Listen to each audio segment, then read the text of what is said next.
a little passenger-carrying freighter seeks the San Pedro light off Los Angeles Harbor. On the fantail above the turning wake stands a quiet figure peering across the gray water. A man approaches him carrying a package under his arm. Have you seen him yet? Yes. I think that is his boat just running the breakwater. See, that is Miguel. Just an innocent fisherman. The package ready. See, the waterproofing is wrapped tightly around it. Look for yourself. Looks all right. He doesn't have line attached to the buoy. See, 30 foot. Bueno. Let's drop it over then. Wait a minute. We can look around. Go ahead. There's no one looking. No one but Miguel. He's watching us. I hope so. I read his ad to consign 30 ounces of morphine to the bottom of the ocean. He's going to throw it over. There he was. His boy is bobbing around, just like another piece of driftwood. And before we are in dock, our friend Miguel will have the package safely aboard. He'll be on his way back to the harbor. Smuggling is such easy business. See, until you are caught. Smart men like us are never caught, amigo.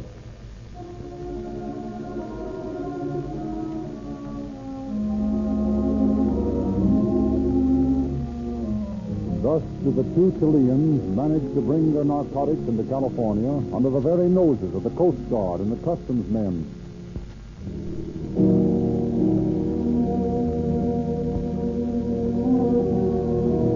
A few days later, at Freddy's joint on Spring Street, the Chileans run into their friend, Madge. Well, if you guys ain't a sight for sore eyes.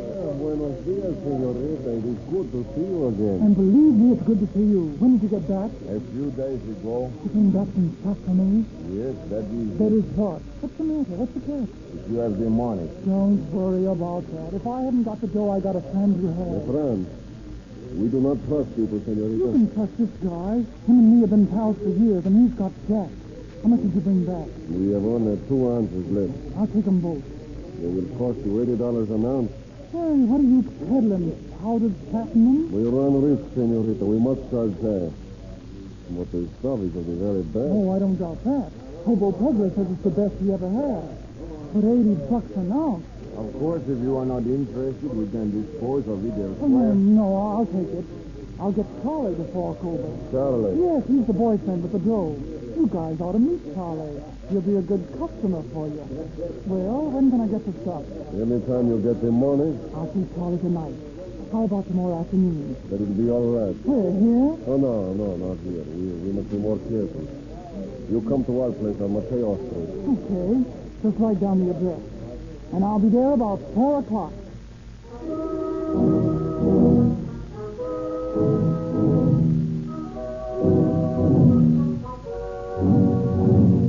Madge immediately reports her progress to Captain Littlejohn, and he assigns Detective Lieutenant Warren to accompany her to the rendezvous with the dope smugglers. Warren disguises himself in rough clothes, and the next day he and Madge present themselves at the Mateo Street address precisely at 4 o'clock, while Detective Lieutenant Murphy parks nearby in a police car. Now remember, you're Charlie, and you're an old pal of mine, see? Yes, sure. Now, don't worry about me. You just get out of the way if there's any shooting. Murphy and I'll handle that end of it. Okay, let's get in here. Ring the bell.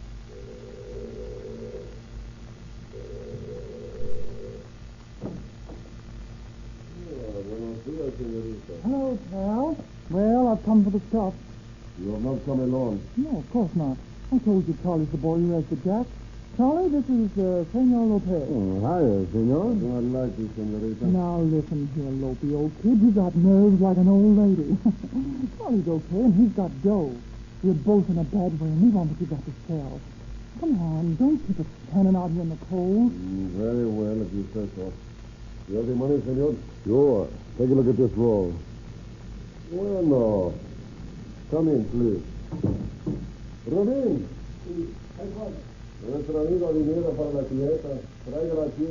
Sí, muy pronto. Oh, no stranger, pal. This is my friend Charlie. He's got the dough. Oh, sí. ¿Está bueno, Ceci? Sí, me aseguro la mujer que está bueno. Y así me parece también. Bueno, digo al señor. Let me sample it. Feels all right. tastes better.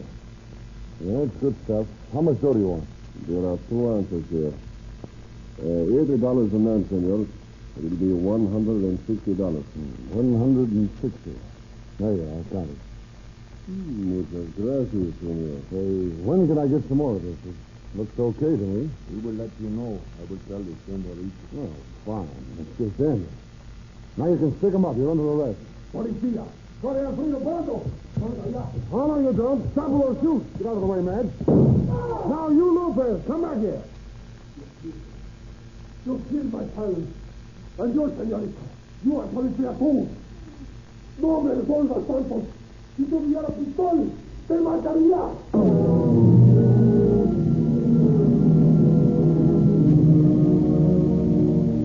Detective Warren's bullet ends Romano's life as he attempts to escape. But Lopez is placed in custody and charged with violation of the State Poison Act. Facing deportation to Chile, he is held in the Los Angeles County Jail. And there he strikes up an acquaintance with a huge Negro. What you all in here for, Mexican? I'm not a Mexican. I come from Chile. Chile? Most likely you all gone to a place that ain't Chile, though. Oh? You don't understand. Well, what you all in here for? What they arrest you for? Narcotics. Stoner? I'm in for the same thing. The school people did this for me. A woman. And they killed my friend. How's that, boy? A damn thing got you here?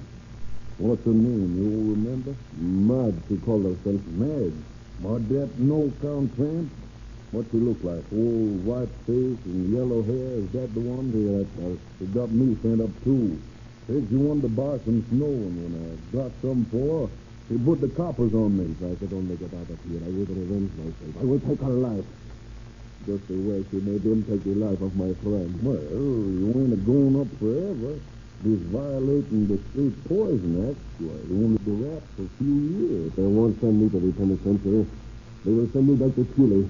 I can never come back to this country. And I want that woman out of the way. Look here, boss. I'm still going to be here. What do you mean?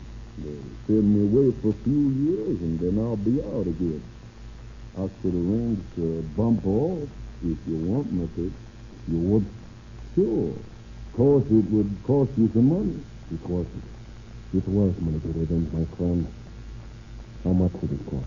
Well, now, soon as how I got a grudge against that dame myself, I'll bump her off for you for only $25. $25. I'll pay it. I'll send it to you as soon as I get back to Chile. I may be sure you'll get her out of your way for good. No, don't worry, boss. When I bump them off, they stay bumped.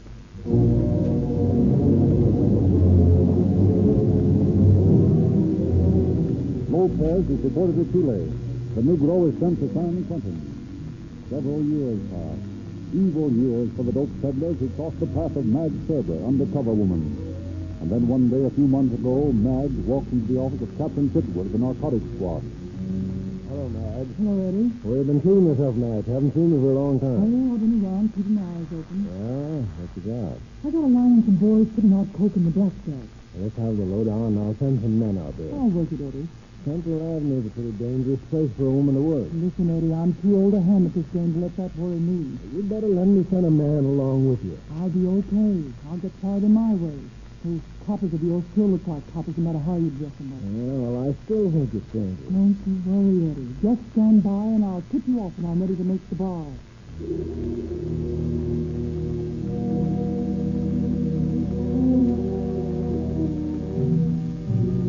So Madge plays it her way, frequents the beer gardens along Central Avenue, makes casual contact with men she suspects of being dope peddlers. And then one Saturday evening, accompanied by an escort, she is seated at a table in a black and tan resort when three Negroes enter the place and stroll toward the bar. Boy, you all the sight for sore eyes, Billy. Yeah, man. We thought you all never gonna get out of the big house. Well, now, fellas, they ain't never gonna put me back up there. I don't like it no how. Come on, Benny, what do you like to drink? Give me a big glass of beer.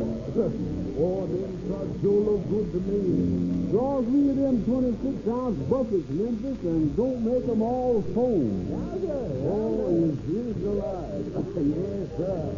30 yellow gals, no Gillette pounding divers, and beer. Man, while I was up there drinking water, you boys got beer back. Yeah, man. Here you are, Benny. Fold yourself around that. My first glass of beer. Here goes. Boy, does that taste good. Oh, boy. Hey, what's the matter, Benny? There she is. Yeah, who is? That white woman walking toward that door, that blonde. What about her? That's the preacher done send me up. She's a stool pigeon. No, no. I'm telling you, Doc. Send up a friend of mine, too, a white boy from down in Chile. She's no good. I'm going to get her. Now, come on, Benny. Put that razor away. We just got out at the big house. You all don't want to go back there tonight. I'm going to get her now. Come along with me. It's going to be good, yeah. Captain, will you take a cab, Madge? Oh, I'm on the Pentecost. Just a minute, you. Just a minute. What do you want? Don't remember me, eh, you hop-head pig? Get going, boy, or I'll call the police. Flip him, Freddy. Leave your dirty hands off of him. Now, oh, you don't remember Benny Watson, eh? Well, I just put in 3 years in the big house in the county. Oh, I don't know what you're talking about. You don't, eh? Well, maybe this will help you.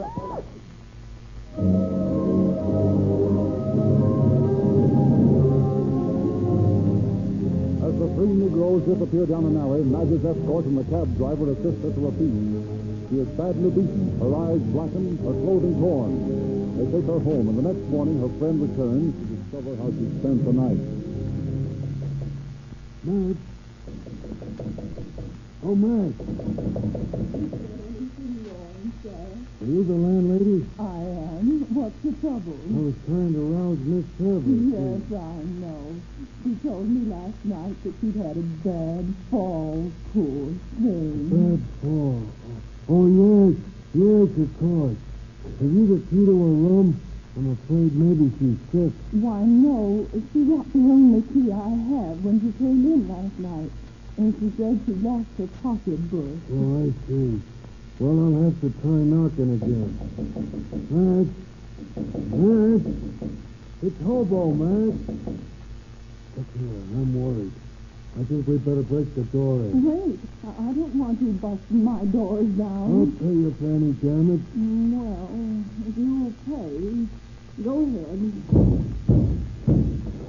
Madge. Madge. There she is, lying on the couch. Madge. Madge. Speak to me. Wake up, Madge. What's the matter? Good heavens. She's dead.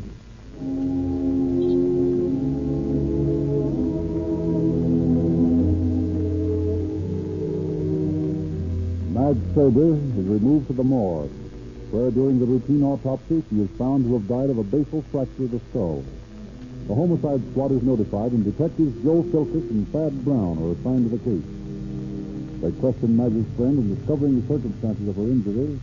They enlist the aid of Detectives Slemsky and Smith of the narcotics squad and drive out Central Avenue to interrogate the proprietor of the beer garden where the disturbance had occurred. You the boss here? Yeah, sir. I sure am. What do you know about a fight out front last night? I don't know nothing about no fight. Don't give us the runaround. A white woman was knocked down last night out in front of your place. This morning she was dead. Hey. Yeah. And you know what that means. Yeah, but I didn't have nothing to do with it. We're not saying you did, but you do know who did it. Listen here, white man. I ain't fixing to caress no razor between my ribs. No, sir. You better come clean with us, or you may find it tough to get a license to sell beer. You all can't put me out of business. I didn't say we could, but we might make it pretty tough for you. Now, look here. This thing is serious. If you know what's good for you, you'll come clean. Well? Come on, spill. Give. Or else. Well, you might ask the Welcher about it. Who's the Welcher? Just the Welcher. And then there's B.W. B.W.?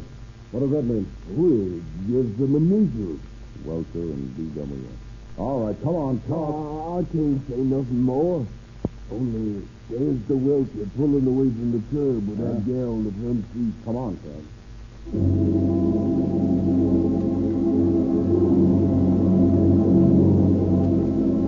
The detectives tail the welcher to a house on the side street off Central Avenue. They see him leave the woman in the car and enter the house. Then they pull up behind the Negro's car and Philpus casually saunters up to it.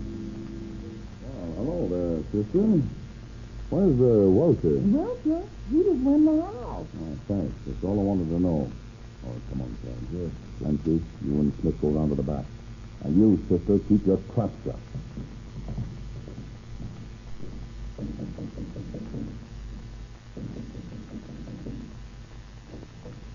What you all want? Is the welcher here? The welcher? I don't know no welcher. Yeah. Oh, we know better. You all can't come in here. We're police officers and we're coming in. Let's go. There's something moving behind that curtain. Come out of there. Pull the curtain. What y'all want? I ain't done nothing. Benny did it. Where's Benny? Benny, he skipped town. I don't know where he is. Yeah? Well, you're coming along with us. Maybe a night in jail will refresh your memory.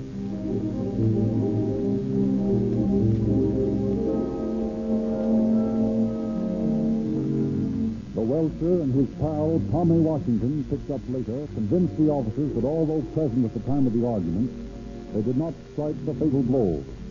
Expressing their willingness to turn state's evidence and thus escape accusation of complicity in the case, they furnished police with a description of their friend, Benny Watson, actual murderer of Mag Kirby.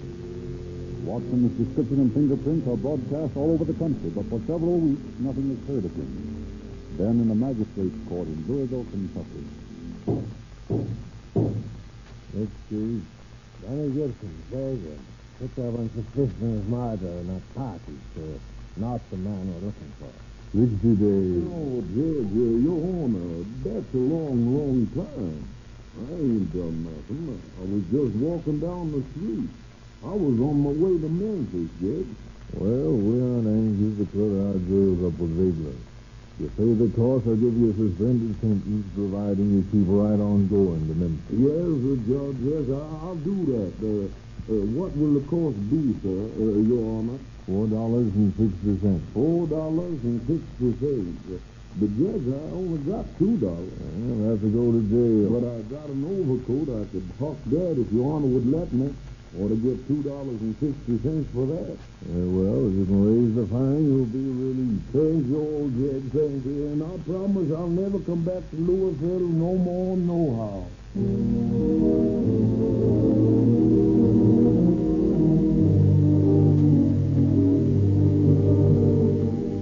But the unfortunate Negro can raise only $2 on his overcoat. Lacking the required 60 cents for his fine, he wires collects to his sister in Jackson, Mississippi, requesting funds. Next day, the chief of detectives in Louisville received a routine report from the Federal Bureau of Identification in Washington. Well, Ed, this is a break. Oh, what's that, Chief? Just a minute. Bring down that prisoner whose book is Benny Gibson. Well, what do you want with that bag? He isn't a bag. He's wanted for murder in Los Angeles. What? Yeah. They sent his mug and prints into Washington as a matter of routine. And here comes the answer that his real name is Benny Watson.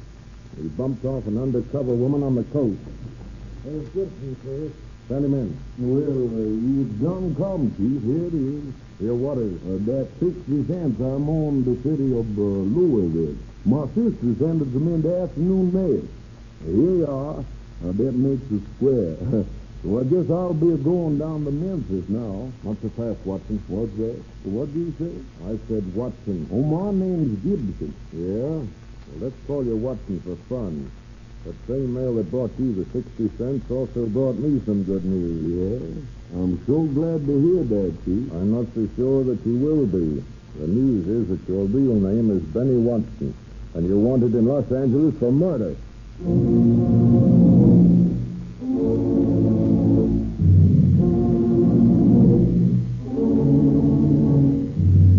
Detective Pat Brown is sent from Los Angeles to Louisville to bring Watson back.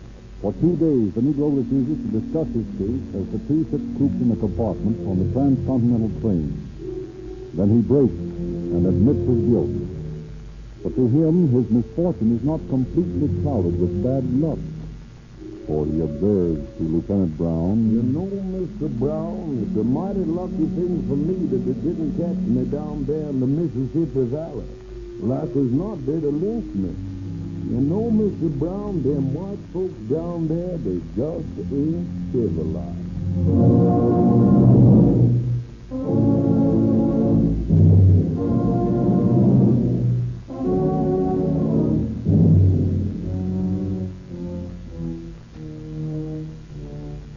Benny Watson was a fortnight ago found guilty of manslaughter and sentenced to serve from 1 to 10 years in San Quentin Penitentiary. But this all too lenient punishment can in no way make up for the loss sustained by the police department in the death of valued attaché Madge Serber, undercover woman. Thank you, Chief David. Ladies and gentlemen, let me call your special attention to the year's biggest bargain in motor oil. An oversized quart for a quarter. Every can of Sinclair Opaline motor oil is sealed at the refinery with 2 extra ounces in each quart can. And this is unusual motor oil. It has won international fame. On the reputation of Opaline oil, Sinclair has built the world's largest independent oil business. Sinclair Opaline is used by the Army, the Navy, by leading transcontinental railroad and airplane lines. Such tremendous sales permit Sinclair to give you a sealed can of oil that should sell for 30 cents. But you get an oversized quart for a quarter. It's a sensational value. And you can get Sinclair Opaline motor oil wherever you fill up with Rio Grande cracked gasoline. And by the way, don't forget to ask your Rio Grande dealer for the new March issue of the free Calling All Cars News.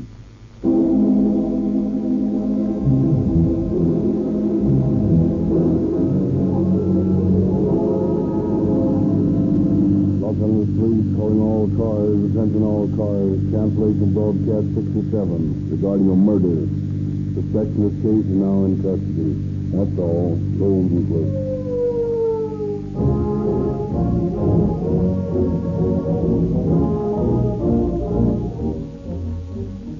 This is your narrator,